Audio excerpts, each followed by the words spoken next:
नमस्कार। मैं जगदीश पारेख। बात करते हैं जिंदगी में निर्माण की। एक बार एक नौजवान ऑफिसर कंपनी से बहुत सारा काम लेकर घर आया। घर आकर काम करने लगा। घर पर उसका 5 साल का बेटा पिताजी का इंतजार कर रहा था ताकि पिता के आने पर वह पिता के साथ खेल सके। पिता ने अपने बेटे को समझाया, बेटे मुझे कंपनी का काफी सारा काम करना है, मैं अपने काम में काफी पीछे रह गया हूं। बच्चे ने पिता को जवाब दिया, पिताजी जब मैं स्कूल में काम करने में पीछे रह जाता हूं तो मुझे स्कूल वाले आहिस्ता बच्चों की क्लास में डाल देते हैं।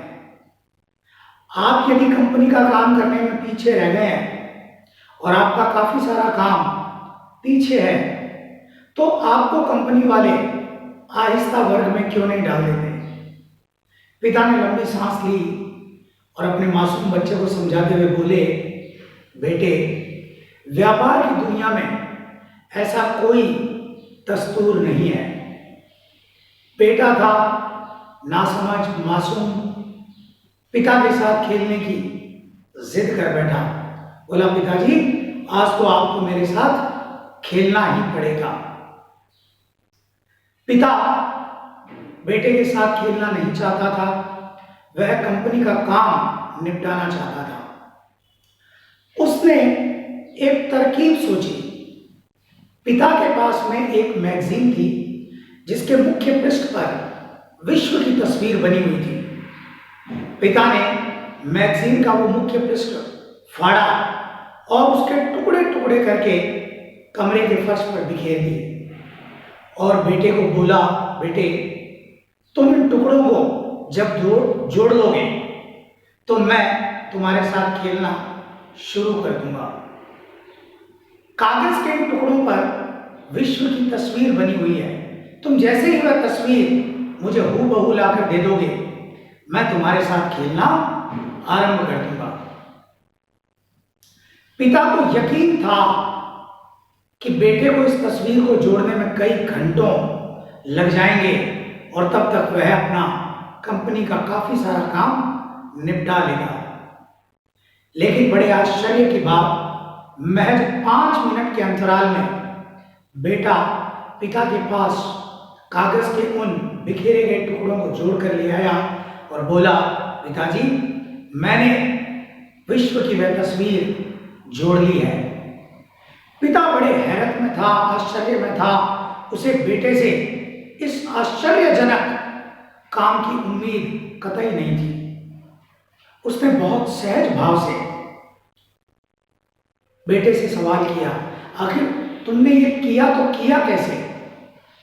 बेटे ने जवाब दिया, पिताजी आपने मैगजीन के मुख्य पृष्ठ के जो टुकड़े बिखेर कर कमरे के फर्श पर फेंके थे, उन टुकड़ों के ठीक पीछे एक आदमी की तस्वीर बनी हुई थी।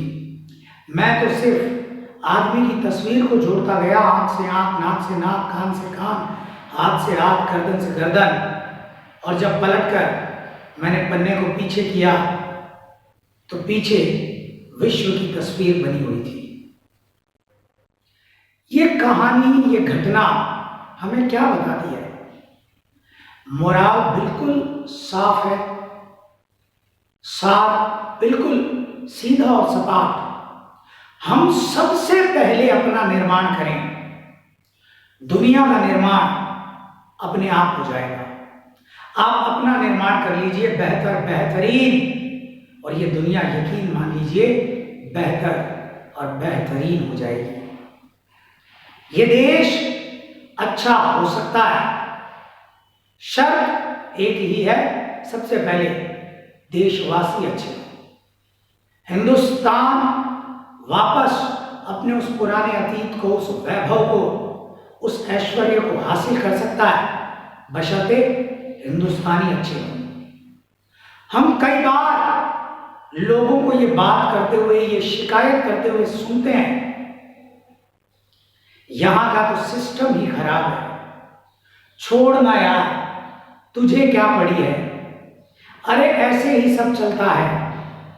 इस शहर की तो सड़कों की हालत ही खस्ता हाल है। यहाँ तो बिजली व्यवस्था ऐसी ही रहती है।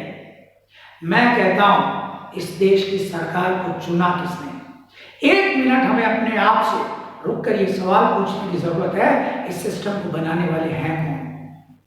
इतनी बड़ी डेमोक्रेसी, जिस देश का दुनिया में इतना बड़ा प्रजातंत्र और इतनी बड़ी मैन पावर जिस देश के पास में हो, और वो देश अंडर डेवलप विकासशील देशों की श्रेणी में गिना जाए, इसके जिम्मेदार कौन है। वी द पीपल, हम, क्योंकि सिस्टम को बनाने वाले हम लोग हैं।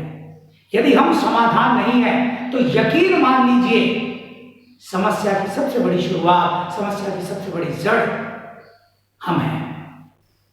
तो हम अपने आप को बदले, यकीनन ये हिंदुस्तान बेहतरीन हो जाएगा।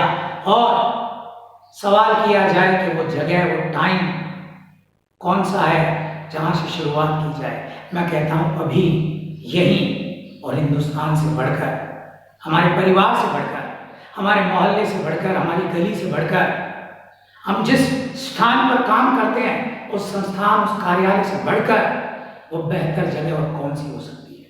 और वो बेहतर वक्त वो अभी इसी समय जब हम ये सुन रहे हैं, जहां हम खड़े हैं, वहीं से शुरुआत करने का है। क्योंकि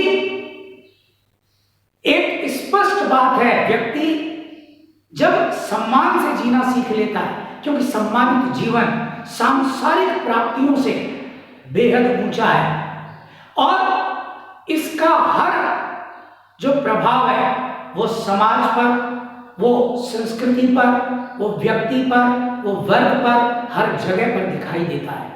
क्योंकि हम ये जानते हैं समाज व्यक्तियों का एक सामूहिक समूह है, और उन सामूहिक समूह यानी व्यक्तियों के द्वारा उस समूह में किया जाने वाला जो व्यवहार है, वो व्यवहार ही संस्कृति कहलाता है।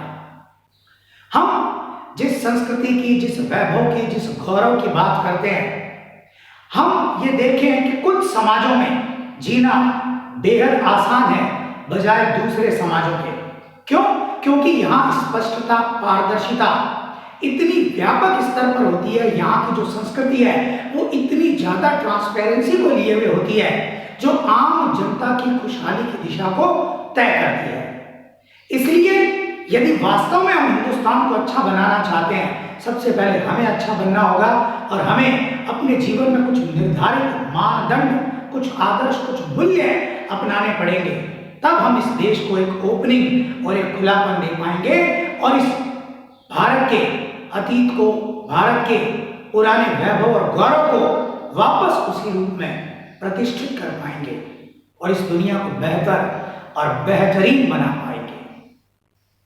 धन्यवाद।